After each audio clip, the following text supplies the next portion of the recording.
오늘도 놓치지 말고 꼭 알아야 할 뉴스들 준비했습니다. 스픽스가 콕 집어주는 뉴스 스콕스. 저는 시사평론가 김성환입니다.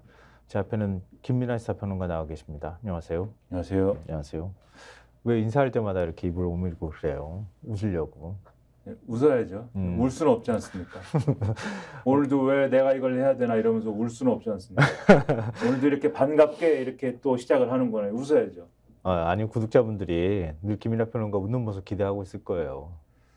그건 제가 뭐 알 수 없지만 뭘 기대하시는지는 알 수 없지만 뭐. 아니 웃는 것만 봐도 기분 좋을 수 있으니까. 싸우는 걸 기대하는지 뭐 이런 건 모르지만 네. 구독자분들이 우리가 신문을 아침에 이렇게 보고 전해드리는데 몇 시에 일어날까 저 사람들은 궁금할 것 같아요. 김민아 평론가 몇 시에 일어나요? 궁금하실까요? 아 그런가? 아 궁금할까? 저는 뭐 4시에 일어나고 네. 깜짝 놀라실 거예요. 얘기 듣고. 아 4시에 일어나? 네, 뭐 먹고 살려면 뭐. 네. 그럼 게임하다가 그냥 밤을 새고 4시에 그냥 4시부터 신문 보고 일하고 낮에 가가지고 집에서 잠자나?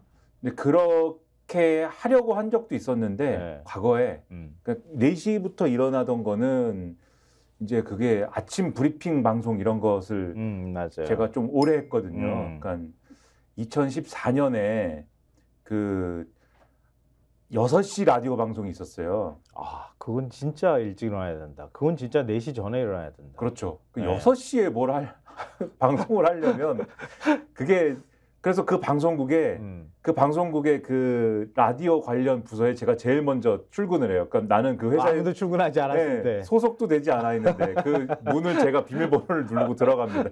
거기서 막 준비를 하는데 아침 브리핑하는 사람은 그런 경험 하죠. 그렇죠. 네, 맞아요. 그때부터 이제 4시에 일어났거든요. 그래서 근데 그런 시기에 차라리 그냥 밤을 새고 낮에 자야겠다 이렇게 생각을 했는데 낮에 뭐 별 일이 있는 것도 아닌데 그렇게 해봤더니 좀 안 돼요. 네, 삶이 좀 무너지더라고요. 그게. 맞아요. 그래서 안 되겠다 해서 좀 적게 자더라도 일단은 밤에 자고 네. 낮에는 활동을 해야 된다. 잠깐 낮잠을 자는 뭐 그런 것이 있더라도 맞아요. 네, 뭐 큰 일이 있지 않으면 네, 밤에 자시기 바랍니다. 아니 저도 이거 시작하고 난 다음에 원래 밤 프로를 하다가 갑자기 새벽으로 왔잖아요. 어느 순간 새벽 5시면 눈이 떠져가지고 미치겠어요. 그때부터 움직여야 되니까. 뭐 미칠 일까지는 아니지 않습니까? 그냥 일이 그렇게 새벽형 인간이 돼버려가지고. 제일 답답한 거는 주말에는 좀 쉬어도 되잖아요. 일이 없으니까. 네, 그때도 눈이 떠져요. 그렇죠. 이제 잠을 많이 자야지 이제 나름대로 결심하고 잠이 드는데 그래도 막 6시, 7시에 눈이 떠집니다. 똑같은 마음입니다. 네. 아침에 새벽에 일어나서 혼자서 아무도 안 일어나는데 혼자서 나갔다 들어갔다가 책상에 앉았다가 참 그 고통을 충분히 이해합니다. 자, 우리가 그러면은 이렇게 새벽잠 설쳐가면서 눈 시뻘게 가면서 찾은 뉴스들에 대해서 저희가 말씀드려야 될 것 같은데요. 이번 주에 최대 정치 이벤트 하면 윤석열 대통령하고 이재명 민주당 대표하고 만남일 거예요. 뭐 얼마나 많이 기대했던 만남입니까? 만났어야 하는데 안 만났던 거고요. 지금 2년 차가 아니죠. 이제 거의 3년 차 들어갔고 만 2년이 다 돼가지고 야당 대표를 처음으로 만나겠다 이렇게 윤 대통령이 얘기를 했던 건데 그럼 만나면 무슨 얘기를 할까? 그리고 또 만났다가 그냥 산통 팍 깨져가지고 한 번도 안 만나겠다 이렇게 얘기할 수도 있단 말이에요. 국민들은 어쨌든 간에 만나서 뭐라도 하는 모습을 기대하니까 도대체 그 회의 테이블에는 어떤 의제가 올라갈까? 이게 제일 큰 관심사 아니겠어요? 그리고 그 만남을 통해서 뭐 의제도 의제인데 총체적으로 어떤 모습을 보여줘야 되는 거냐. 그리고 어떤 것들을 보여주기 위해서 노력을 할 마음이 태세가 돼 있는 거냐. 또 국민들은 뭘 기대하는 거냐. 이런 것들이 종합적으로 좀 신문에 좀 표현이 되지 않았나 하는 대목이 있습니다. 근데 이번 총선 참패 이후에 뭐 국민의힘 입장에서 이제 얘기를 하자면 윤 대통령이 바뀌길 기대하는 마음이 있었고 국민들도 그동안에 뭐 너무 불통이고 뭐 독선적으로 뭐 나만 옳다고 계속 얘기를 해왔기 때문에 그래도 이제는 좀 정신 차리겠지, 좀 바뀌겠지 이런 기대감이 있었던 거 아니에요? 근데 뭐 국민의힘 모두 발언이라든가 그 이후에 나온 모습을 보니까 저도 사실 바뀌길 기대하는 마음이 있었거든요. 그래서 바뀌겠지 이렇게 다른 데 가서 전망도 하고 그랬다가 좀 창피당했어요. 하나도 안 바뀌어가지고 그래도 어쨌든 이재명 대표 만나겠다고 얘기하는 걸로 그래도 바뀌려나 또 이렇게 생각을 하는데 제 마음속의 악마는 안 바뀔 거야, 안 바뀔 거야 여전히 그렇게 얘기하고 있거든요. 평론가는 네. 안 바뀐다는 마음속에 그런 생각이 있어도 바뀌어야 된다. 바뀔 것이다. 이렇게 얘기를 해야죠 또. 아, 그리고 우리 솔직하게 합시다. 그냥 유튜브니까. 여기서는 TV 나가서 그렇게 얘기해도. 속마음은 사람 한번 바뀌기는 그 사람이 바뀌기는 어렵다라고 생각을 하는데 네. 하지만 또 좀 평론가의 어떤 그 뭐랄까요? 직업 윤리라는 게 있지 않습니까? 네. 바뀌어야 한다. 네? 바뀌어야만 하는 것이다. 바뀌게 네. 만들어야 되는 것이다. 이 얘기를 늘 하는 거죠. 그러니까 창피를 당할 일은 아니다. 이게. 아, 네. 알겠습니다. 위로로 받아들일게요. 근데 바뀔 거라고 기대했는데 안 바뀌어가지고 당신 마음대로 해. 그리고 손 놔버렸다고 하는 조선일보. 뭔가 좀 살짝 기대가 다시 생긴 것 같은 느낌의 기사를 일면에 실었어요. 기대도 있겠지만 어떠한 절실함도 있겠죠. 네. 아, 그렇죠. 자, 저렇게 기사를 썼습니다. 일면 머리에 정치하겠다는 윤, 그 앞에 쌓인 난제, 굉장히 상징적인 내용들이 많이 들어가 있는데요. 일단 정치하겠다고 윤이 말했다. 이거잖아요. 그동안에 그러면 대통령은 뭐 한 거야? 군림한 거야? 통치한 건가? 근데 정치하겠다고 자기가 말했다잖아요. 그러니까 우리를 혼내기만 하고 뭐 정치는 안 한 겁니까? 하여튼 이 기사가 정말 재밌어요. 그리고 기사를 한번 소개를 해주시면. 예, 이 기사가 이제 내용을 다 설명을 안 드리고 왜냐하면 뒤에 또 얘기할 거여서. 네, 맞아요. 중요한 다른 내용은 정치하겠다는 발언을 그렇죠. 윤 대통령이 언제 어느 자리에서 했느냐가 중요하잖아요. 그렇죠.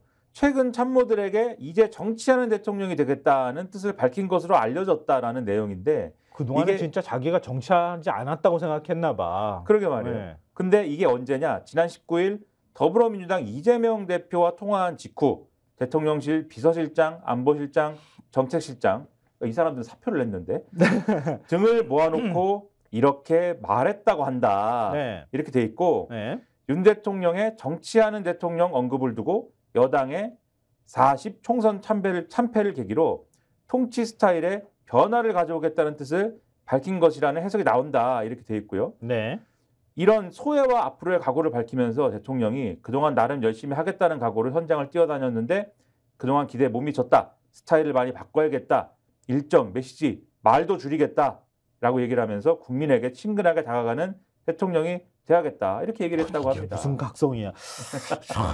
난 이거 보면서 이거 어떻게 해석을 해야 될까 그런 생각을 했는데 일정과 메시지 말도 줄이겠다 이렇게 얘기했는데 그럼 국무위원 앞에서 말 줄여야 되는 거고 근데 그 국민들 앞에서는 그렇죠. 말을 해야 될 거 아니에요. 국민들 앞에서. 그렇죠. 근데 저는 대통령이 뭐 어떤 날은 근데 좀 우리가 어떤 날은 뭐 새롭게 결심을 하기도 하고 새해가 되면은 올해는 정말 계획적인 삶을 살아야지 이렇게 하다가도 며칠 지나면 이제 에이 이렇게 되기도 하고 네. 그러니까 많은 결심과 많은 좌절과 많은 실패 또 다시 결심하고 이런 게 있을 텐데 중요한 거는 이걸 일면에 썼다 조선일보가 그것은 뭐냐 특히 영수회담 할 건데 그렇죠 영수회담 할 건데 대통령은 뭘 보여줘야 됩니까 그걸 계기로 앞으로 어떻게 돼야 됩니까 사실 이걸 촉구하는 거거든요 제가 볼 때는 그렇죠. 당신은 앞으로 정치를 하는 대통령이 돼야 됩니다 지금 영수회담 하지 않습니까 야당 대표도 만나고 하면 이제부터는 이걸 계기로 국민들에게 뭔가 정치를 하는 모습을 보여줘야 되고 리더십이 바뀌어야 됩니다 사실 이걸 기대하는 거거든요 그래서 그것이 될 것이냐에 대한 얘기다 이게 사실은 제가 지난번에 용산 유치원 얘기했잖아요. 계속 키워나가는 대통령인 건데 임기 중반이 다 돼가는데 다 크면 대통령 임기 끝나면 어쩌나 이런 걱정이 한편으로 들긴 하는데요. 다른 대통령실 관계자가 이렇게 말했다 그래요. 대통령은 최고 정치 지도자란 점에 각성이 있었던 것 같다. 그 전까지는 무슨 무엇이라고 생각을 하셨던 것인지 슈퍼 검찰총장 뭐 이렇게 생각을 하셨던 것인지 참 글쎄요. 하여튼 이런 말이 대통령실 관계자 입에서 나오고 이걸 그냥 우리나라에서 제일 구독 구수가 많다고 스스로 자칭 얘기하는 신문이 그냥 이 코멘트를 달아놓는 현상을 어떻게 이해하나 좀 당혹스럽기도 한데요. 어찌됐든 간에 이재명 대표한테 영수회담을 제안했던 날 대통령이 이제 정치를 하겠다. 정치하는 대통령이 되겠다. 이렇게 언급을 했다는 거고요. 이게 대통령 앞에 많은 난제가 있다고 조선일보가 얘기는 하고 있지만 스타일 변화로 이어질까? 그게 이제 의제나 뭐 영수회담을 하고 난 다음에 성과물로 이어질 수 있을까? 여기에 대한 화두를 일단 던지는 걸로 요 기사는 좀 이따 얘기할 거니까요. 그걸로 가름을 좀 하고요. 한겨레신문 일면도 보여주십시오. 민주개혁 민생 다 잡는 유능함을 이렇게 코멘트를 달아놨어요. 이게 무슨 얘기입니까? 이건 일종의 이제 한겨레신문이 민주당한테 바라는 바를 쓴 것 같은 느낌이거든요. 그렇죠. 이건 어떤 거냐면 네. 지금 영수회담에 관한 기사는 아니에요. 정확히 말하면. 네. 근데 총선에 어쨌든 대승하지 않았습니까? 총선에 대승을 했는데 그럼 앞으로 민주당이 어디로 가야 되느냐 이거를 소위 말하는 정치학자와 당 관계자 등 10여 명에게 물어봤다는 거예요. 어떻게 네. 해야 됩니까 앞으로. 네. 그런데 이게 왜 이 시점에 일면에 올라왔느냐. 이제는 영수회담이 굉장히 중요한 터닝 포인트가 될 거잖아요. 지금까지는 어쨌든 야당이 다수 의석을 가지고 있음에도 불구하고 제대로 된 국정 파트너로서의 역할을 못했던 거잖아요. 대통령이 만나주지도 않고 그치. 그러한 역할을 존중해주지 않고 법안을 만들면 거부권을 행사하고 이걸 봉쇄해버리고 그런 건데 이 영수회담에 대해서 윤석열 대통령이 하자라고 얘기하니까 언론들이 다 어떻게 해석했냐면 네. 이제는 야당을 국정 파트너로 인정을 하겠다는 거 아닙니까? 라고 다 얘기를 했거든요. 네. 그러면 이제 국정 파트너인데 앞으로 무엇을 어떻게 해야 되느냐. 이 기사에는 이렇게 표현을 하고 있어요. 지금 향후 정권 교체를 향해 전력 투구할 야당 앞에는 두 개의 길이 놓여 있다. 그래서 이 여러 가지 특검이라든가 이런 정치 현안을 앞세워 선명 야당으로 가는 길, 그리고 경제난을 해결할 민생 해법 등을 주도하는 수권 정당으로 가는 길 이건데 네. 아까 정치학자와 당 관계자 등 10여 명에게 민주당에게 나아갈 길을 물어봤다라고 하지 않았습니까? 예. 응답자들이 이구동성으로 두 마리 토끼를 잡는 유능함을 갖춰야 된다. 이렇게 강조를 했다는 거예요. 특검법과 민생입법 모두 민심의 요청이라는 것이다. 가령 어떤 분이 이렇게 얘기했대요. 특검을 해가면서도 그 특검을 지렛대 삼아서 민생 정국을 주도하고 윤 대통령이 따라오게 만드는 야당의 리더십이 필요하다. 그래서 이런 것들에 대해서 나름대로 정치적 묘수를 발휘할 수 있는 그런 조건이 지금의 의석수나 이런 것들에 반영이 돼 있다. 이런 분석들입니다. 네. 그래서 이런 거를 어떻게 할 것이냐. 이런 것들이 어떤 시작점이 그러면 영수회담이 되지 않겠느냐. 이러한 이 기사에 이렇게 써 있진 않은데 예. 오늘 이게 일면에 올라왔다는 것은 그러한 어떤 느낌이다라고 제가 이거 지면을 보면서는 그런 느낌이 들었다. 이렇게 말씀드리겠습니다. 아니요. 정말 저도 김민하 평론가가 저한테 이 방송 시작하기 전에 그 얘기를 했을 때 역시 김민하 평론가의 분석력은 대단하다 이런 생각을 했는데요. 굉장히 우리 부모님보다도 칭찬을 많이 해주시네요. 여기서. 네. 매회 이렇게 칭찬을. 네. 아니요. 진짜 솔직한 감정을 얘기한 거니까요. 네. 그리고 그 한겨레 신문이 흘린 기사 뒷부분도 제가 조금만 더 소개를 해드리면 좋을 것 같은데요.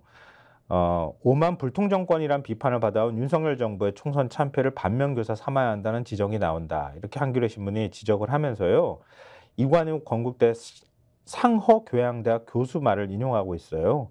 지난 대선에서 고작 0.73%포인트 차로 이긴 윤 대통령이 야당을 인정하지 않고 100대 0의 정치를 펼친 결과가 총선 참패다. 오만과 독선에 사로잡히면 지지율은 오래가지 못할 것이다. 라고 지적을 하고 있고요. 그리고 변화된 여야의 지형은 민주당의 정치적 묘수를 발휘할 공간을 열어두고 있다. 이렇게 얘기를 하면서 12석인 조국혁신당을 얘기하고 있어요. 그러니까 선명한 소수 야당이 존재하는 동시에 여당은 대통령의 자장으로부터 상대적으로 자유로워졌다. 그러니까 지난 2년 내내 여야가 양극단의 평행선을 달렸다면 대선까지 향후 3년 동안 민주당은 최대한 여당 이탈표를 설득해내며 전국을 관리할 수 있다. 이렇게 얘기를 하고 있습니다. 그러니까 여권의 변화도 계속 민주당이 견인해내면서 하면 훨씬 더 큰 정치력을 발휘할 수 있을 것이다. 이렇게 얘기를 하고 있습니다. 그러니까 큰 틀 안에서 조선일보하고 한겨레신문이 이제 이렇게 얘기를 하고 있잖아요. 조선일보한테도 윤석열 대통령한테 정치하는 대통령이 뭐 본인 스스로가 그렇게 말했다고 하니 진짜 하라. 그렇게 얘기를 하는 거고 한겨레신문은 이런 여러 가지 정치 지형을 통해서 좀 더 리더십 있는 정치, 수권 야당으로의 모습을 보여줘라. 선명 야당도 중요하지만 이렇게 지금 얘기를 하고 있는 거잖아요. 민생과 개혁 두 마리의 토끼 다 잡아야 한다. 네. 네. 근데 디테일한 점으로 이렇게 싹 들어가면은 서로 시각 차이가 샥 하고 벌어지기 시작해요. 그러니까 의제와 관련해서도 이 의제는 민주당은 이렇게 가고 싶은데 사실은 보수에서 볼 때는 받아들이기 어려워. 그러면 어떻게 가면 좋을까? 이런 것을 궁리하는 그런 모습들이 신문에서 나타나기 시작해요. 그러니까 영수회담 하려면 구체적인 의제가 테이블에 올라와야 되지 않습니까? 네. 그래서 어떤 의제가 테이블에 올라가는 건지 그리고 그 의제들에 대한 각각의 입장은 어떻게 될 것인지 최종적으로 뭐가 수용되고 뭐는 거부될 것인지 등등을 이제는 막 전망을 하는 단계가 있는 거죠. 지금 네, 신문들이. 맞아요. 저 조선일보 사면요. 자, 이재명 전 국민 25만 원 청구서부터 들이민다. 좀 제목이 그래 좀 보면. 네, 뭘 들이밉니까 또? 확 들이밀면서 이렇게 해줘 이렇게 얘기할 거라는 거 아니에요? 청구서랄 건 또 뭡니까? 뭔 청구서죠 그게? 그 만나달라고 대통령이 먼저 얘기했는데 뭘 청구서를 들이밀어? 아, 총선에서 승리한 청구서를 들이민다는 뜻일까? 모르겠습니다. 하여튼 이렇게 쏙 제목이 이렇게 쏙 좋아 보이진 않는데 어찌됐든 간에 지금 민생회복지원금 이재명 대표가 1인당 전 국민 25만 원 지금 얘기를 하고 있잖아요. 그거부터 의제에 올리려고 할 것이다. 이렇게 조선일보가 얘기하고 있는 거잖아요. 그렇죠. 여기 보면은 지금 말씀하신 대로 의제와 관련돼서는 전 국민 25만 원 지원금 그리고 의정 갈등 문제, 국무총리 후임 인선 등이 오를 것이다. 그래서 22일 오늘이죠. 한호섭 대통령실 정무수석 비서관하고 천준호 민주당 대표 비서실장이 만나서 시기와 의제 등을 두고 협의를 할 것이다. 네. 이렇게 표현이 되고 있는데 네. 최우선 의제가 민생 문제일 거다라고 예상을 하고 있습니다. 그쵸. 그리고 이재명 대표가 총선 기간 동안 전 국민 1인당 25만 원의 민생회복지원금을 주장을 했기 때문에 이것의 수용을 요구할 가능성이 크다라고 전망을 하고 있는데 여기서부터 양측이 충돌할 거다. 윤 대통령이 현금 살포식 지원에 부정적인 만큼 대상을 일부 축소하거나 지원금을 하향 조정하는 방안도 고려하는 것으로 알려졌다. 이렇게 돼 있고요. 25만 원을 뭐 20만 원이나 15만 원, 10만 원 이런 식으로 줄이는 방법이나 아니면 전 국민에서 뭐 부자들까지 지원해 줄 필요가 있겠어요? 그러면 예를 들면 예전에 코로나19 때 우리가 그렇게 받아본 경험이 있잖아요. 뭐 80% 아니면은 뭐 중위소득에 뭐 어느 정도 뭐 이런 그렇죠. 식으로. 그렇죠. 그런 식으로 할 가능성을 언급하고 있고 그다음에 이재명 대표 측 관계자가 이렇게 얘기를 했대요. 네. 이게 관계자라고 하지만 좀 이따가도 혹시 말씀드릴 수 있을지 모르지만 인용된 게 지금 말씀드린 건 민주당 관계자잖아요. 근데 민주당 관계자, 민주당 중진 의원 또 다른 뭐 관계자 등등이 각종 신문들에 나오는데 목소리가 단일하지가 않습니다. 네. 어떤 사람은 양보 이건 꼭 해야 돼 이렇게 얘기하는 사람도 있고 이건 좀 양보해야 돼라고 하는 사람도 있고 의제마다 쭉 갈리는데 신문들이 그 중에서도 좀 입맛에 맞는 걸 쓰기도 하고 이랬겠죠. 네. 감안하고 들으시면 이렇게 얘기를 해요. 두 사람 만남이 사진만 찍고 끝나는 게 아니라 국민에게 성과를 보여주는 게 필요한데 그러기 위해선 민주당도 조금 양보하고 대통령실도 국민에게 뭐라도 내놓기 위한 노력을 하는 게 맞다고 본다라고 했다는 것이고 네. 그러면은 이 관계자는 민주당 측 요 관계자의 생각인 것이죠. 이 관계자는 이러한 이제 용산의 어떤 절충안 이런 것들을 수용할 가능성도 있다. 뭐 이런 얘기를 하는 것 같고 그다음에 그럼 이걸 민주당이 일부 수용한다면 그러면 나머지 부분에서는 뭘 얘기를 하느냐 이렇게 돼 있어요. 의정 갈등으로 인한 의료 공백 사태 해결책과 전세 사기 특별법, 양곡관리법 등 민생 관련 현안들도 논의 테이블에 오를 것으로 보인다. 조선일보 이렇게 전망하고 있고 그다음에 윤 대통령은 이 대표에게 국무총리 인사 추천을 받을 것으로 알려졌지만 이 대표 측은 아직 정해진 바는 없다고 했다. 이렇게 돼 있고 윤 대통령이 거부권을 행사했던 김건희 특검, 최상병 특검법 등은 신문이 김건희 특검이라고 썼네요. 김건희 여사 특검이라고 안 쓰고 큰일 나겠네. 징계줘야 되나? 징계줄 데가 없어서 신문은. 그러니까 신문은 방심위의 대상이 아니어서 네. 이 최상병 특검법 등을 의제로 던질 때에 대해서는 민주당 내에서도 이견이 나오고 있다 이렇게 표현을 했는데 강성 성향 인사들은 이 대표가 윤 대통령에게 직접 특검법 수용을 압박해야 한다고 주장하고 있다. 근데 그러나 오랜만에 협치 분위기가 조성된 만큼 의제에서 빠져야 한다는 주장도 나온다. 이렇게 돼 있습니다. 그리고 한편 여당 내에서는 전 국민 25만 원 지원금은 안 된다는 목소리도 나오고 있다. 뭐 이 얘기하고 있습니다. 네. 그러면은 다른 신문은 어떻게 보고 있는지도 보여드릴까요? 경향신문 일면 한번 보시죠. 자, 민생지원금, 최상병 특검. 그 아마 두 가지가 제일 그 논의 테이블에 오를 가능성이 높다 이렇게 보는 거예요. 윤 대통령 협치 가늠자 일면에서 이렇게 보도했고요. 중앙면도 같이 보여주십시오. 받아야 풀리는데 받자니 부담, 25만 원 카드 고심 깊은 용산, 이렇게 해서 일면 기사를 흘려가지고 지금 3면에다가도 기사를 저렇게 배치를 해놨습니다. 뭐 일면 기사 내용은 지금 얘기했던 거에서 크게 벗어나지는 않아요. 그러니까 지금 경향신문에서도 지금 뚜렷한 성과 없이 이번 회담이 회담이 성과 없이 두 사람이 이제 헤어지면 냉각 수준을 넘어 극단적 갈등이 폭발할 수 있다, 이렇게 우려를 하면서 회의 테이블에 1인당 25만 원의 민생회복지원금, 해병대 참호상병 순직 사건 수사 외압 특검 법안 등 야당 의제에 윤 대통령이 얼마나 호응할지가 이번 회담의 성과를 가늠할 것이다, 이게 관건이다, 이렇게 지적을 하고 있고요. 지금 현재 물밑 조율을 양측에서 대통령실하고 민주당 당대표실하고 민주당 측하고 하고 있다, 이렇게 전하면서 지금 영수회담으로 불리는 대통령과 제1야당 대표의 단독회담이 6년 만에 이루어진다. 마지막 회담은 2018년 4월 문재인 대통령과 홍준표 자유한국당 대표의 만남이었다.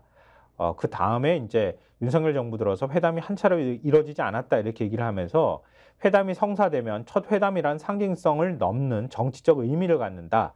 이번 회담을 기점으로 22대 여소야대 국회 출범을 앞두고 정부 야당 관계의 밑그림이 그려진다. 윤석열 대통령은 조기 레임덕 위기 속에 야당과의 우호적 관계 설정이 시급하다.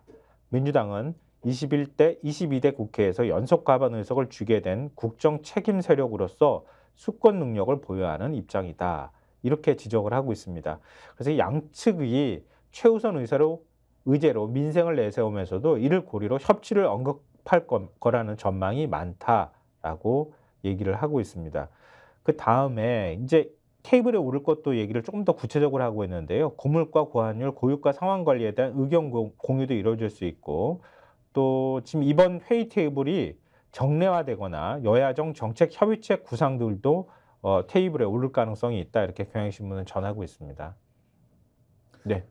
그러니까 이게 아까 말씀드린 것처럼 역시 윤석열 대통령은 조기 레임덕 상황에서 우호적 관계를 야당하고 마련하면서 정치력으로 돌파해야 되는 그런 상황이기 때문에, 네. 그리고 민주당 입장에서는 또 수권 능력을 증명해야 되는 상황이기 때문에, 그렇기 때문에 민생을 고리로 협치를 얘기를 하고, 그러면서 뭔가 윤석열 대통령은 국정기조 일부 전환을 얘기하고 야당은 그것을 고리로 해서 우리도 협조할 것은 협조하겠다. 이런 그림을 만들어야 되는 상황인데, 구체적 의제에서는 그간 여야가 첨예하게 부딪힌 이슈가 많아서 합의까지 난관이 예상된다. 여기서도 이렇게 지적을 하고 있어요, 경향신문이. 네. 그게 민주당이 제1의제로 꼽는 민생회복지원금을 두고 여야 충돌은 벌써 시작됐다라고 하는 이 내용입니다. 네. 근데 경향신문이 보는 이 어떤 논쟁의 요 구도는 아까 이제 조선일보가 얘기하는 거랑 약간은 좀 차이가 있는데, 민생 이슈에서 대통령실은 24차례에 걸친 민생 토론에서 도출된 입법 과제들을 테이블에 올려 협조를 구하려 할 것으로 보인다라고 얘기를 하고 있어요. 그러니까 단말기 유통법 폐지, 기업 밸류업 지원을 통한 조세 특례 제한법, 이런 거를 얘기를 하고, 또 의과대학 입학 정원 확대 갈등을 해소하는 방안도 민생 차원에서 얘기를 할 것이다. 그래서 이런 것들을 얘기를 하면서 민생회복지원금이나 앞서 말씀드린 25만 원 얘기, 요걸 어떻게 절충할 건지, 요걸 이제 해소하기 위한 논의를 할 것이다. 요걸 전망하고 있는데, 네. 그런데 민주당의 경우에 최상병 특검법과 전세사기 특별법 등도 의제로 삼아야 된다고 본다. 네. 요거를 강조를 하고 있습니다. 왜냐하면 최상병 특검법의 경우에 민주당, 조국혁신당, 개혁신당 등의 6개 야당이 다음 달 국회 본회의 처리를 공언하고 있는 그런 상황이지 않습니까? 네. 그렇기 때문에 이것에 대해서 이제 외면하기가 어려운 상황이고, 또 회담을 진행을 했는데 가령 여당 윤석열 대통령 입장에서도 이게 협치 인식을 확인한 다음에 곧장 거부권을 행사하면 즉각 대결 구도로 회귀를 하게 되는 데다가 네. 여당 내부에서도 이제 총선 과정에서 진상규명이 필요하다는 목소리가 부상한 상황이어서 재표결 결과도 장담하기 어렵지 않습니까? 만약에 이거를 거부권 행사해가지고 국회로 돌아갔는데 이탈표가 많으면 윤 대통령의 국정운영 동력에 치명적 결과가 되기 때문에 그런 상황을 보더라도 최상병 특검법을 테이블에 올려야 된다. 이게 이제 민주당의 인식이다라고 여기는 이 보도를 하고 있어요. 그리고 네. 이것과는 달리 김건희 여사 특검법 이 문제에 대해서는 민주당 내에서는 온도차가 있어서 최종 의제와는 지켜봐야 된다. 이렇게 보도를 하고 있습니다. 민주당 핵심 관계자가 통화해서 이렇게 얘기를 했대요. 최상병 특검법과 함께 김건희 여사 특검법을 받아야 된다는 것도 당연한 얘기다. 예. 의제로 하지 말자고 하면 우리가 들어갈 이유가 없다. 이렇게 얘기를 했는데 반면 친 이재명계 핵심 의원은 이렇게 얘기를 했대요. 기본적으로 만남을 정례화하고 수시로 통화를 하는 게 앞으로 좋고 그 전제는 신뢰다. 그런데 김 여사 특검법 얘기하면 예의가 아니지 않느냐. 대화를 하기가 더 어려워질 것이다. 이렇게 얘기를 하고 있어서 온도차가 있다 이거는.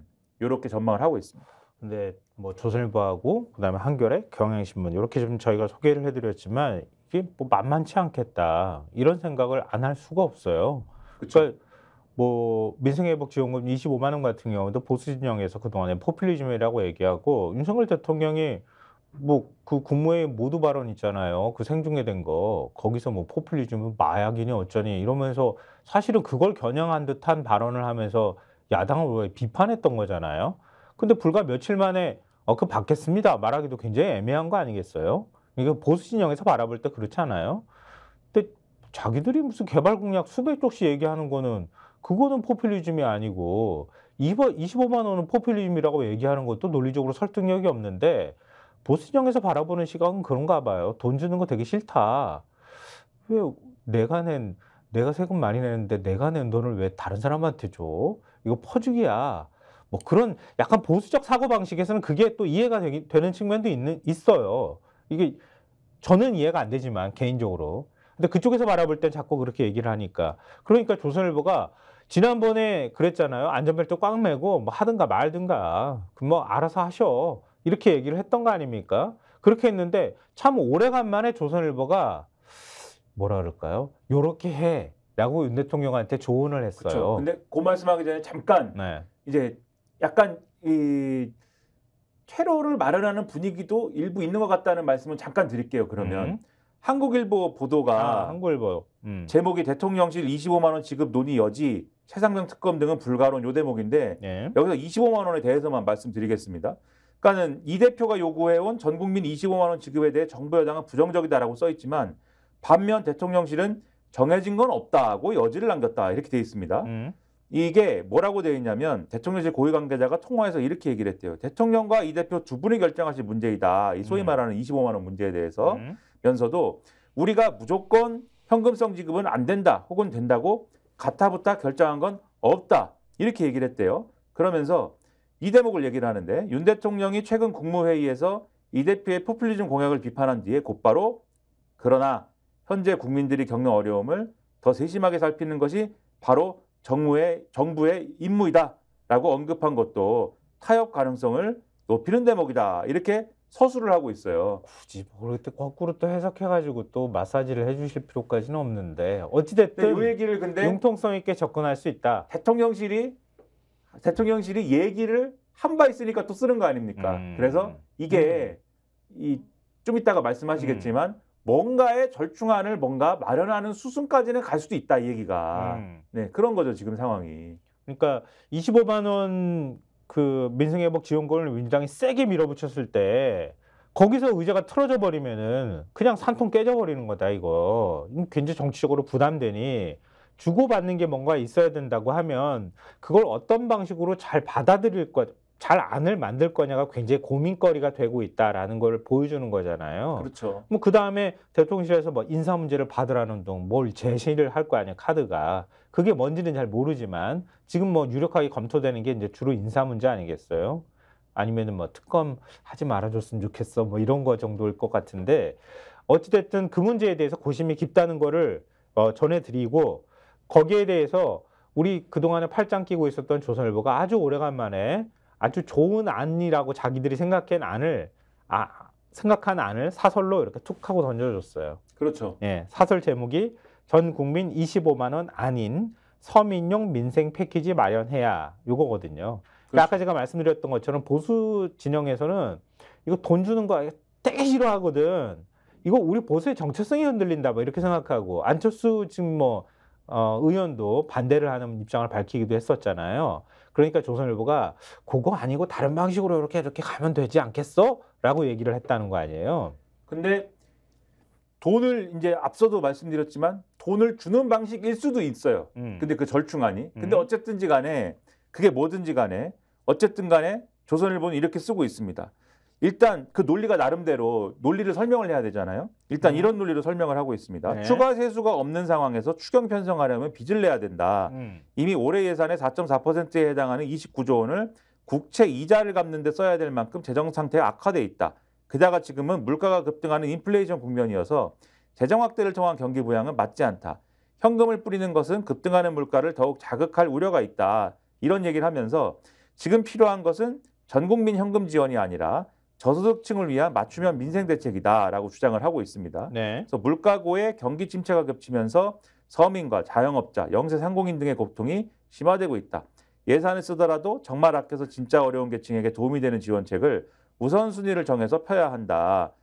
정부는 그간 민생 지원 방침을 밝혀왔지만 국민 피부에 와닿게 민생을 챙긴다는 신뢰를 주지 못했다. 대통령은 올해 들어서만 24차례 민생 토론회를 열었고 총 240개의 후속 조치에 속도를 내라는 지시도 내렸지만 이름만 민생이지 가덕도 신공항 건설, 산업은행 부산 이전, 의료개혁 및 지역 의료 강화 등 국민 실생활과는 거리가 먼 거대 정책이 상당수다. 농림부에 맡겨놓은 물가 관리도 별 실효를 거두지 못했다. 네. 이렇게 지적을 하면서 네. 그렇기 때문에 야당의 무리한 돈풀기를 설득하고 저지하려면 물가 관리와 소상공인 대책 등 타깃을 세분화한 핀셋형 민생 대책을 추려서 집중할 필요가 있다. 윤 대통령은 민주당의 전 국민 25만 원 요구를 거절할 수 있는 민생 대책에 대안을 갖고 이 대표를 만나야 한다. 네. 이렇게 주장을 하면서 그런데 민주당 요구 중 전세 사기 피해자 우선 지원을 위한 특별법이나 소상공인 정책 자금, 저금리 대환 대출 확대 등은 전향적으로 검토할 만하다. 이렇게 코치를 하고 있습니다. 전국민 1인당 민생회복지원금 25만 원 이렇게 카드 들고 나오면 우리는 민생회복 패키지야. 그러면서 이렇게 딱 내놓으라는 거 아니에요? 그렇죠. 저소득층, 그다음에 소상공인, 그다음에 요런 데 타겟팅이 맞춰져 있는 어떠한 뭔가의 민생회복 대책이 있고 그다음에 여기에 더해서 물가 관리 관련된 어떤 대책도 있습니다. 그래서 25만 원 얘기는 요걸로 하시고 대신에 전세 사기 피해자 관련 특별법, 네, 요거는 특별법. 용산이 받고 또 네. 소상공인을 위한 정책자금 저금리 대환대출 확대, 요것도 우리가 받겠습니다. 이렇게 하십시오. 네, 이렇게 지금 조언을 하고 있는 거죠. 그러니까 진짜 독인 개긴인데 25만 원 지원금은 이건 세금에서 주는 거야. 이거 25만 원 현금성, 이거 포퓰리즘이야. 이렇게 얘기하면서 대환대출도 되고 정책자금 지원도 해주고 그거는 우리가 공짜로 주는 돈은 아니야. 그러니까 괜찮아. 이렇게 얘기하는 거 아니에요. 사실은 현금성 지원은 싹 빼고 그다음에 어쨌든 돈은 다 주는 건데 정책자금으로 돌려주거나 아니면은 대환대출 확대를 하면 그냥 그거는 사실 되게 웃기는 게 빚 돌려 맡기는 거나 마찬가지란 말이야. 그렇게 해도 그냥 그걸 패키지라고 내세우라고 얘기를 하고 있는 건데 글쎄 그게 맞나? 저 감세는 그러면 왜 그동안에 찍소리 안 했어? 되게 웃기는. 그게 보수의 정체성이다. 아까 말씀하신 대로 그렇게 생각하는 모양이에요. 근데 하여튼. 협상을 하고 절충화하라고 지금 주장을 하는 거잖아요. 네, 그렇죠. 전세 사기 특별법 이런 거는 또 그동안은 조선일보 이런 데서는 절대 안 된다고 했거든요. 또 그건 또 하라고 합니다. 또. 그럼 민주당이 지금 통과시키겠다는 거 아니에요, 또. 그렇죠. 그러니까 뭔가는 하여튼 앞서 일면에서 봤던 정치하는 대통령이 나름대로는 이런 거다라고 조선일보는 코치를 하고 있다. 이런 방향이다라고 보시면 됩니다. 이 사설은. 글쎄, 정치하는 대통령이 이런 모습인지 하여튼 사람들마다 생각이 좀 다를 것 같은데요. 경향신문에서는 좀 더 다른 얘기를 하고 있습니다. 경향신문 사설 보시면 윤이 회담 민생협의체 열고 최상병 특검 매듭 짓길 이렇게 제목을 달아놨는데요. 윤 대통령하고 만남하고 거기에 대해서 어떤 의제가 오를 것이고 이렇게 얘기를 풀어나가는데요. 이런 부분들을 한번 주목해 볼 필요는 있을 것 같아요. 윤 대통령의 제안 후 이틀이 지난 21일까지 양측은 회담 일시 장소를 확정하지 못하고 있다. 이게 사실 이러다가 그냥 깨지는 거 아니냐 걱정이 좀 있었거든요. 이 얘기를 경향신문이 짚고 있어요. 그동안 쌓인 불신과 산적한 현안들을 감안하면 돌다리 두드리는 듯 일시 형식 의제를 조율하는 것도 이해 못할 바는 아니다. 하지만 국민들 기대가 쏠린 현실을 감안해 늦지 않게 확정 공개해야 한다. 행여 조율 과정에서 억울해진다면 그 실망감은 여야 모두 감당하기 어려울 것이다. 무엇보다 윤 대통령과 이 대표는 구체적인 회담 성과를 통해 국민들을 안심시켜야 한다. 서로 할 말만 하고 마는 회담이 아니라 최소한의 합의를 만들어야 한다. 그러면서 아까도 제가 언급했던 것처럼 6년 전 문재인 대통령하고 홍준표 자유한국당 대표회담 당시 얘기를 언급을 하면서 합의점을 내놓지 못하면서 전국이 더 경색됐던 전례를 기억해야 한다 이렇게 말하고 있습니다. 그래서 경향신문이 생각하는 어떤 합의점이 될 만한 것들에 대한 얘기들을 하고 있는데요. 여야 정의 참여하는 민생정책협의체는 첫 번째로 검토할 만하다. 윤 대통령으로선 국회 입법을 거부권으로 틀어막고 시행령 통치로 무시하던 국정 운영에 변화를 주는 신호가 될 것이다. 대결 정치와 국정 난맥 해소 전기로 작동할 것임은 물론이다. 그리고 필요성 또한 분명하다. 고물가, 고금리, 고환율 3고 위기로 국민들의 경제 민생 불안감과 고통은 그 어느 때보다 크다. 장밋빛 총선 공약들은 적고 세수 펑크 대책도 세우고 야당이 제안한 전국민 1인당 25만 원 민생지원금을 포함해 재정으로 풀 현안들을 논의하기 바란다. 대화와 타협은 선택이 아니라 필수다. 라면서 여기 사설 제목에도 이렇게 남아있는 것처럼 최상병 특검 문제를 비롯한 특별법 얘기를 언급하는데요. 국민적 의혹과 요구가 커진 최상병 사망사고 특검과 전세 사기, 이태원 참사 특별법도 이제 매듭지어야 한다. 런정섭 사태에서 보도 틀어막는다고 막아지는 것도 아니고 오히려 국정 신뢰와 동력을 갉아먹을 뿐이다. 당장 국회 표결이 다가오는 최상병 특검법은 대통령이 전향적으로 풀 필요가 있다. 이거 받아야 된다. 이렇게 지금 얘기를 하고 있어요. 그리고 야6당이 특검법 수용 촉구 회견에서도 보듯 총선 민심을 생각하면 야당이 이 문제를 유야무야할 수는 없다. 그래서 윤 대통령이 회담을 제안하면서 앞으로 자주 만나 국정을 논의하자고 하고 이 대표도 저희가 대통령 하는 일에 도움이 되어야 한다고 화답한 덕담이 정치적 제스처로 끝나지 않길 바란다. 이렇게 얘기를 합니다. 그리고 그게 국민에 대한 최소한의 예의라면서 민생협의체와 최상병 의혹 해소 합의는 최소한의 조건이 될 수 있을 것이다. 될 것이다. 라고 말합니다. 그러니까 민생협의체 만드는 것, 상설화하는 것, 그리고 최상병 특검 관련된 거는 반드시 합의해라. 두 개는 꼭 얻어야 된다. 이렇게 얘기를 하고 있는 거예요. 그렇죠. 경향신문의 경우에는 그게 가장 중요하다. 최소한이다. 마지노선이다. 그럼 조선일보는 다른 거 이렇게 제쳐놓고 아까 얘기했잖아요. 전세사기 특별법 얘기하고 그다음에 중소기업들 그 자금 지원하는 거, 상공인들 그리고 대환대출 해주는 거 크게 세 가지 얘기해주면서 민생회복 지원금은 민생회복 패키지나 뭐 이런 형태로 그냥 뭉쳐가지고 다시 던져가지고 야당하고 협상해라. 요 정도 수준을 마지노선이라고 보는 거잖아요. 그렇죠. 그렇게 코치하고 있죠. 뭐 잘 먹힐지는 모르겠으나 근데 과거 회담에서 어느 정도 성과가 났는지 6년 전 그 홍준표 자유한국당 대표하고 만났을 때 그때 아마 문재인 대통령이 영수회담이라고 할 만한 회담을 그거 한 번 했었던 걸로 기억이 나는데 왜냐하면 만나자고 했더니 홍준표 대표가 난 다자회담은 싫어. 나는 둘만 만날 거야. 그런데 안 만날 거야. 그래서 계속 못 만났던 거 아니에요? 근데 그렇게 힘들게 만남이 성사됐는데 만나고 난 다음에 그냥 뭐 합의도 없이 그냥 헤어진 거나 다름이 없었어. 그러니까 더 전국이 경색됐어. 이렇게 얘기를 하잖아요. 그러면서 신문들이 이때 과거에 뭐 김대중 대통령 때나 그때 얘기를 자꾸 언급하면서 뭔가 좀 더 딜할 수 있거나 협치를 하는 모습 보여라. 이런 얘기들을 지금 사례로 공개하고 있잖아요. 그렇죠. 그래서 한국일보의 경우에 한국일보의 경우에 3면 보여주시면 네. DJ 이해찬과의 의약분업 합의, 노 대연정 퇴짜마자 당 반발 이렇게 돼 있는데, 그러니까 기사 자체는 이제 아주 과거에 뭐 박정희 정권 때부터 영수회담했던 이런 사례들 쭉 소개하고 있습니다. 근데 우리가 그것까지 지금 공부할 수 있는 시간은 없고 시간이 없어요. 항상 보면은. 그래가지고 여기서 언급된 것만 저 제목에 있는 것만 말씀드리면, 그러니까는 이 김대중 전 대통령 같은 경우에는 역대 정권 중 영수회담을 가장 적극적으로 활용한 정권인데 8번 했거든요. 네, 맞아요. 2000년 6월에 의약분업 문제로 발발한 의료대란과 관련돼서 이해창 당시 한나라당 총재하고 영수회담 갖고 예정대로 의약분업 실시하되 임시국회에서 여야 합의로 약사법을 개정을 한다라는 합의를 이뤄내서 양자 담판으로 사회적 갈등을 풀어낸 영수회담의 대표적 성공 사례다라고 이제 회자가 되는 그런 사례다라고 하는 그런 얘기입니다. 그런데 이때까지만 해도 어쨌든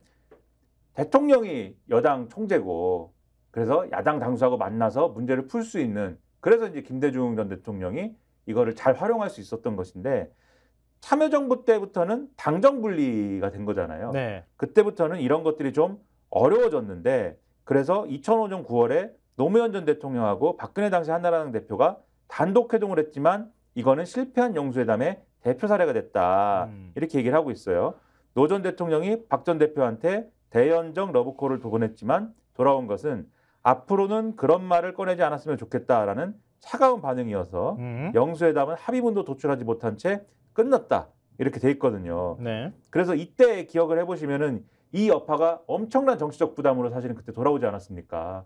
저도 기억이 나는데. 그래서 그런데 이것을 또 어떻게 될 것이냐 그러면 이번 회담이라는 게 누구에게 어떤 영향을 미칠 것이냐 이 두 가지 사례만 딱 놓고 봐도 어떻게 풀어야 될 건지가 가닥이 나오는 거죠, 사실. 하여튼 양쪽 다 부담스러운 회담이 될 것이다. 요거에 대해서는 뭐 신문들이 일치하는 시각이 있는 것 같고요. 그리고 윤 대통령한테 또 조언을 한 신문이 있잖아요. 중앙일보 이하경 대기자가 칼럼을 썼는데요. 윤석열 대통령이 진정으로 강해지는 길. 윤 대통령한테 이걸 쓴소리라고 해야 되나요? 조언을 했다고 해야 되나요? 쫙 한 칼럼 내에 윤 대통령한테 조언을 하고 있는데, 그러니까 예를 들면 윤 대통령이 진정으로 강해지는 길에 대해서 마지막에 쓴 문장은 이래요. 중간에 그 부분은 그 김민하 평론가가 좀 더 소개해 주시고요. 잠깐만요. 무시무시한 내용입니다. 윤석열 대통령이 읽었으면은 중앙일보를 찢어버렸을 수도 있어요. 찢어버렸을 수도 있어. 너무 무서운 내용이에요. 아주 뒤에 가시 같은 내용, 진짜 열받만한 내용이 있기는 하지만 마지막 단락에 있는 부분 아래쪽만 제가 먼저 읽어드리면 여소야대지만 야당을 파트너로 활용하면 수많은 문제가 풀릴 것이다. 비슷한 조건에 노태우 정부는 내치와 외교에 모두 성공했다.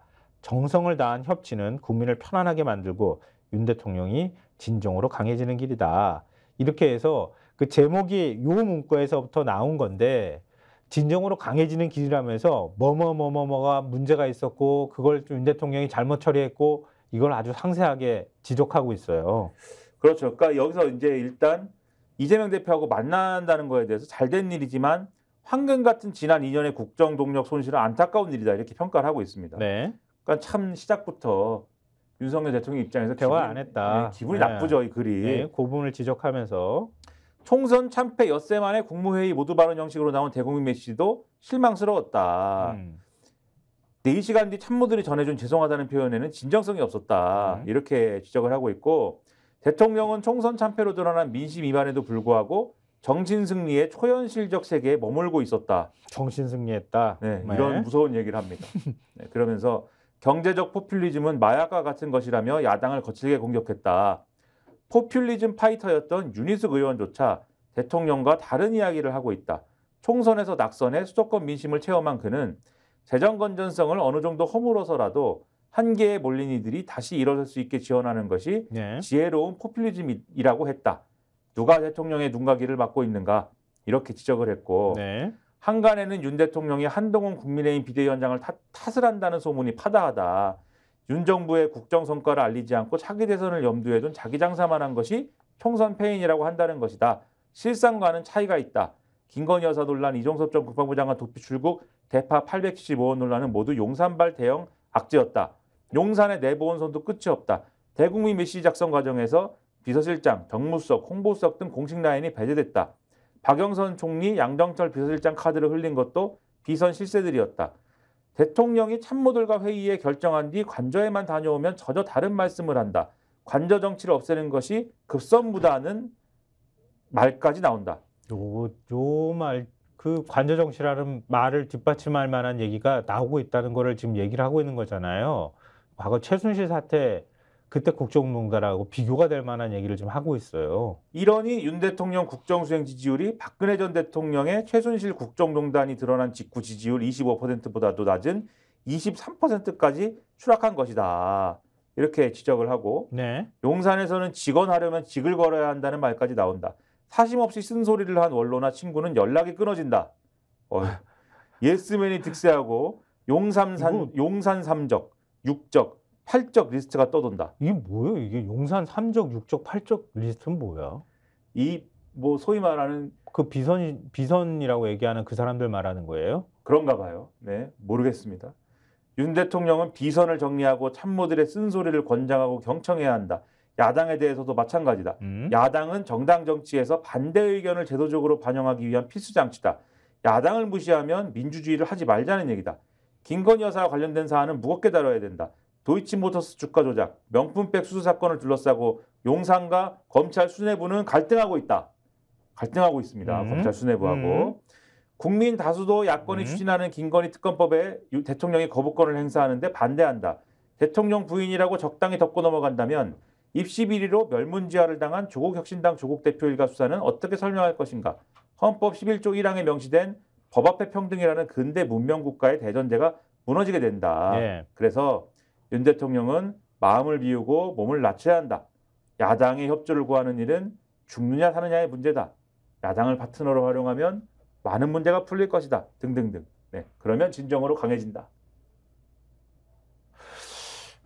그거 있잖아요. 옛날에 왕 앞에서 조선시대 때 사대부가 이러면 아니 되옵니다. 그러면 통촉하여 주시옵소서 이거 같은데? 확실한 건 이하경 대기자가 윤석열 대통령과 평소 연락을 하는 사이였다면 연락은 끊겼을 것이다.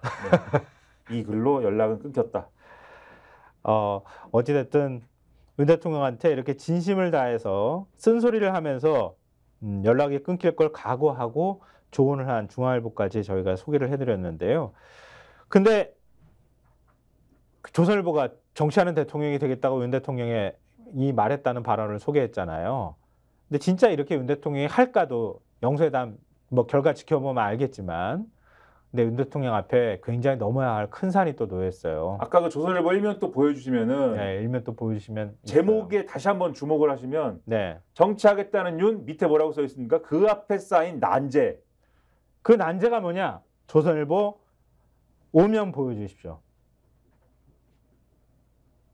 윤의 오찬 초청에 한동훈 건강상 이유로 어렵다.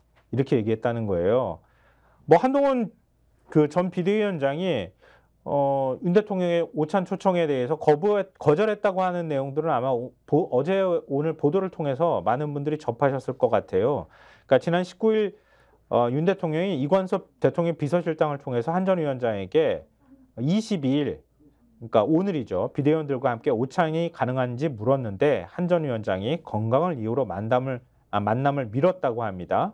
이렇게 만남을 미뤄놓고 20일에 그 다음 날에 자신의 20일 밤에 페이스북에 정치인이 배신하지 않아야 할 대상은 국민뿐이다. 잘못을 바로잡으려는 노력은 배신이 아니라 용기다. 이렇게 반박을 한 거예요. 그리고 그 다음 날 오찬회동 제안받은 사실을 공개를 하면서 거절 이유를 또 밝혔어요. 이관섭 대통령 비서실장께 지금의 건강상의 이유로 참석하기 어렵다고 정중히 말씀드렸다. 이렇게 했는데 이런 한동훈을 어찌하리요? 이렇게 지금 조선일보가 얘기를 하고 있는 거잖아요. 뭐 어찌하리요라고 윤석열 대통령이 생각하겠죠. 그러니까 이게 정치를 하겠다라고 하면은 이 문제를 풀어야 될 수밖에 없을 것이다. 조선일보는 얘기를 하는 거예요. 앞서 네. 일면 기사를 잠깐 난제라고 말씀드렸는데 네. 그 일면 기사에도 그 대목이 들어가 있어요. 한동훈 전 위원장이 건강상 이유로 참석을 어렵다라고 했는데 윤석열 대통령이 정치하는 대통령이 되겠다라고 한 거에 대해서 여권에서 만시지탄이다 얘기가 나오면서 윤 대통령의 변화 의지는 야당은 물론 여당 내 비주류 인사들의 대화에 나설지 지켜봐야 판가름할 수 있다는 지적도 있다라고 돼 있거든요. 네. 그러니까 예를 들면 나경원 전 의원, 안철수 의원, 유승민 전 의원 이런 사람들하고 취임 후 한 차례도 회동을 안 하지 않았느냐 이런 걸 지적을 하고 있는데 거기에 더불어서 지금 말씀하신 대로 이 조선일보의 이 기사 오명 기사는 한동훈 전 위원장이 그래서 안 만난다고 하니까 안 만난다고 해서 한동훈 전 위원장을 불러가지고 한동훈 비대위 했던 사람들하고 같이 밥이나 먹지 해서 불렀는데 한동훈 전 위원장이 아파요. 안 온다. 그러면 정말 아파서 안 오는 거냐. 이 기사에 보면은 그런 것 같지도 않다. 아픈 사람이 자기 페이스북에 처음으로 글 올렸다잖아요. 그렇죠. 그리고 사실 이 불렀는데 안 갔습니다라고 한 것도 제가 볼 땐 다른 언론 기사나 이런 것들을 종합을 해보면 한동훈 전 위원장 측에서 밝힌 거예요. 왜냐하면 각 기사에서 그렇게 얘기를 하고 있거든요. 우리 본지 취재에 따르면 그리고 한동훈 비대위원장 측에 따르면 그러니까 적극적으로 밝힌 거여서 이 배경이 뭐냐. 최근에 윤석열 대통령이 홍준표 대구시장을 만났지 않습니까? 대구시장 만나가지고 16일 날 만났고 그렇죠. 김한길 국무총리 인선에 제안도 받고 했잖아요. 그리고 나서 근데 그 전후 맥락에서 계속 홍준표 시장이 한동훈 비대위원장 전 비대위원장을 공격하고 있잖아요. 네. 그럼 그게 윤석열 대통령의 뜻 아니냐? 윤석열 대통령 측에서 이렇게 공격을 하는데 내가 그 밥 먹는 자리에 가야 돼? 이런 거 아니냐? 그런 얘기를 오늘 기사에 다 나옵니다. 조선일보 오면 동아일보 사면 다 얘기를 하고 있어요. 만약에 배신자라고 하는 걸 윤 대통령이 공감을 했다고 하면 한동훈 위원장 말을 다시 곱씹어 볼 필요가 있는 거잖아요. 정치인이 배신하지 않아야 할 대상은 국민뿐이다. 난 윤 대통령 배신할 수 있어. 난 국민만 보고 가겠어. 정치할 거야. 이렇게 얘기하는 거란 말이에요. 그리고 나더러 배신이라고 하는데 그렇지 않아. 그것은 용기야.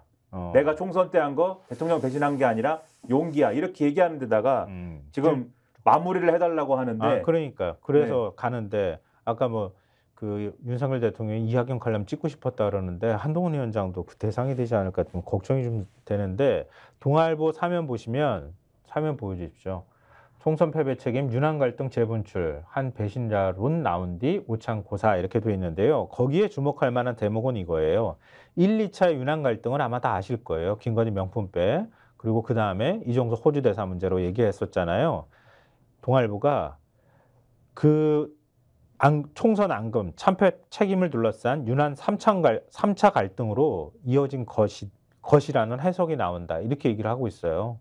지금 일단 3차 갈등이라는 얘기가 나올 정도로 한동훈 위원장의 메시지가 윤 대통령을 사실상 겨냥한 것이다 라고 동아일보는 보는 거 아니에요? 그리고 무서운 대목이 또 있어요. 이 기사에 보면 마지막에 네. 한 전 위원장은 자신이 영입한 국민의힘 당선인들에게 전화를 돌려 제가 정치로 끌어들였는데 자리를 지키지 못해서 죄송하다. 저보고 당에 들어오신 것 안다. 조금만 기다려달라고 말했다. 당 복귀를 시사한 것으로 알려졌다. 자기 편 챙기는 거잖아요. 내가 돌아갈 것입니다. 지금 대통령한테는 각을 세우면서 그러면 이게 뭐가 되겠습니까? 나중에 또 갈등과 항쟁이 되는 어떤 가닥이 잡히는 거고 이게 심상치 않은 게 조선일보 6면 한번 보여주시죠. 이것까지 얘기해야죠. 네. 이것까지는 얘기하고 마무리할까요? 네, 여기까지 얘기해야죠. 예. 네. 거기 오세훈이라는 사람이 갑자기 툭 튀어나와요. 몸푼 오세훈 제목이 어떻게 돼 있습니까? 서울 여당 낙선 당선자 잇따라 만나라고 돼 있어요. 윤 대통령도 안 하는 걸 지금 오세훈 시장이 하고 있다. 그리고 한동훈 위원장은 저렇게 윤 대통령 받을 준비하고 있다. 네. 오세훈 시장이 낙선자 당선자들 만나서 이번 선거에서 서울시가 했던 좋은 정책들도 많이 있었는데 그게 채택을 안 해줬다. 쟁점이 안 되고 그래서 많이 아쉬웠다. 이거는 여당에 대한 불만이기도 하고 사실 또 대통령에 대한 불만이기도 하고 그렇지. 막 돌아가고 있는 거예요. 지금 차기 대권 경쟁이 지금 시작된 거예요. 한동훈 위원장은 대통령하고 무슨 관계가 될까? 이거 3차 갈등으로 갈 것 같은데 근데 당분간 안 나타난다고 하니까 부글부글하지만 있을 거고 그리고 한동훈 위원장은 자기 사람을 물밑에서 챙기는데 오세훈 서울시장은 오히려 대통령처럼 자기가 낙선자, 당선자들 막 만나가지고 이런다. 조선일보의 시선이 자꾸 다른 대권 주자를 모색하는 쪽으로 자꾸 눈길이 가는 거 아니에요? 그러면서 일면에다가 윤석열 대통령 정치하신다고요? 이렇게 난제가 많아요. 이렇게 얘기한 거예요 지금. 만 2년도 안 된, 만 2년이 아직 조금 안 됐는데 윤석열 정권이 벌써 난리가 났습니다. 이 조선일보의 이제 정치하는 대통령이 되겠다는 윤 대통령의 말을 다시 거꾸로 해석하면 조선일보가 이제 정치한다고요? 씁쓸하게 이렇게 쯧쯧거리면서 지켜보고 그렇죠. 있는 거네. 한번 해보십시오. 어디 이렇게 한번 해봐요. 네. 이렇게 많은 거 잘 어떻게 푸는지 우리는 지켜볼 거야. 또 그렇죠. 안전벨트 메고 지켜볼 것이야. 네. 참 조선일보는 참 재밌는 신문이에요. 우리가 늘 보면서도 조선일보 없었으면 이걸 어떻게 했겠습니까 우리가. 네. 그러게 말입니다. 자, 오늘 여기서 마무리하겠습니다. 지금까지 스콕스 시사평론가 김성환이었습니다. 제 앞에 김민아였습니다. 네, 고맙습니다. TV의 정치권색 다시 제가 말씀드리죠. 구독, 좋아요, 사랑입니다.